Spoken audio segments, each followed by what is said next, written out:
খিলাফত কাপ। রাতের মদিনার নীরব অলিগলি, সুদূর রাতের আধারে প্রজার খোঁজ নিতে একা একা হেঁটে চলেছেন আমিরুল মুমিনিন ওমর বিন খাত্তাব রাদিয়াল্লাহু আনহু।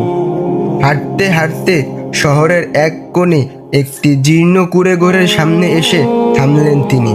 ভেতর থেকে ভেসে আসছে ছোট ছোট শিশুদের কান্নার আওয়াজ।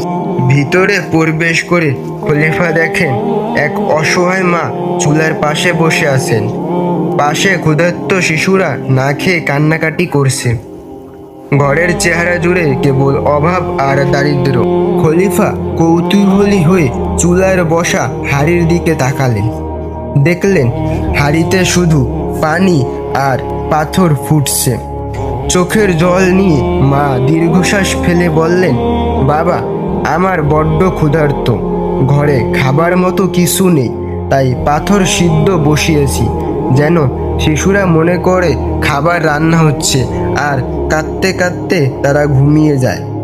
এই দৃশ্য দেখে বুক ফেটে কান্না এলো খলিফার। তিনি আর এক মুহূর্ত দেরি না করে দ্রুত পায়ে বাইতুল মালের দিকে ছুটে চললেন। সাহাবীরা সাহায্য করতে চাইলে ওমর রাদিয়াল্লাহু তা ফিরিয়ে দিলেন। নিজেই আটার বস্তা নিজের কাঁধে তুলে নিলেন। বললেন, কিয়ামতের দিন তুমি কি আমার এই দায়িত্বের বোঝা বইতে পারবে? খাবার নিয়ে কুঁড়েঘরে ফিরে এলেন খলিফা। নিজ হাতে রান্না করে ক্ষুধার্ত শিশুদের মুখে খাবার তুলে দিলেন। অসহায় মা কৃতজ্ঞতায় অশ্রুসিক্ত হয়ে পড়লেন। পেট পুড়ে খেয়ে শিশুরা এখন গভীর ঘুমে আচ্ছন্ন। দরজায় দাঁড়িয়ে